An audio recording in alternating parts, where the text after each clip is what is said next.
Hello bachcho, let's read the question. So question says that crystal field splitting energy value of this complex, that is brown ring complex, that is known as brown ring complex.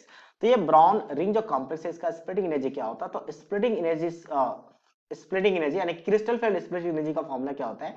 That is equals to number of electron in T2g orbitals multiply 0.4 of delta not plus of क्या आता है आपका number of electron in Ag orbitals multiply 0.6 of delta not.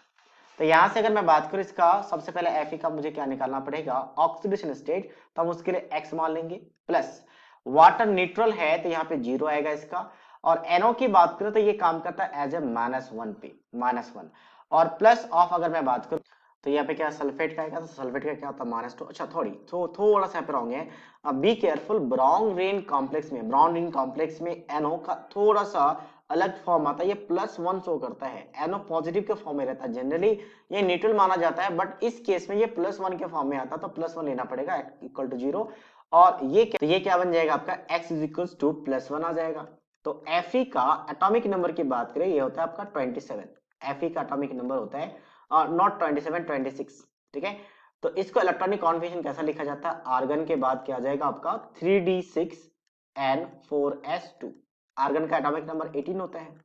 अब यहां की बात करें तो मुझे Fe प्लस बनाना है, तो Fe प्लस में ये क्या बन जाता है? ये तो चलो सेम ही रहेगा, 3d6n4s1। तो 3d में 6 इलेक्ट्रॉन्स हैं और आपका s में 1 इलेक्ट्रॉन है, तो कुछ इस तरीके से इलेक्ट्रॉन्स रहेंगे अभी फिलहाल के लिए। अगर विदाउट स्प्लिटिंग की बात करें तो ठीक है, कुछ ऐसा रहेगा।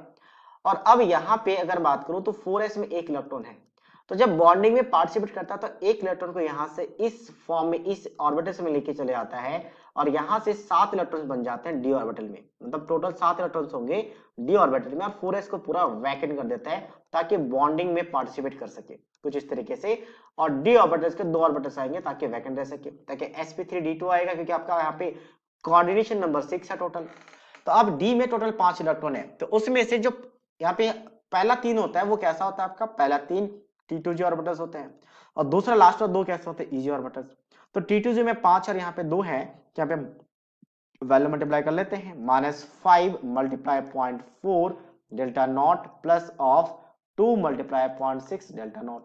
तो ये 2 बन गया और 2 में से यहाँ पे 1.2 सब्ट्रैक्ट होगा तो बचेगा कितना? 0.8। तो मतलब पॉइंट नेगेटिव में 0.8 टाइम्स ऑफ डेल्टा नॉट, जो कि ऑप्शन ए के साथ मैच कर रहा है। So that means option A is the right answer of this question. So I hope you understood it well. All the best.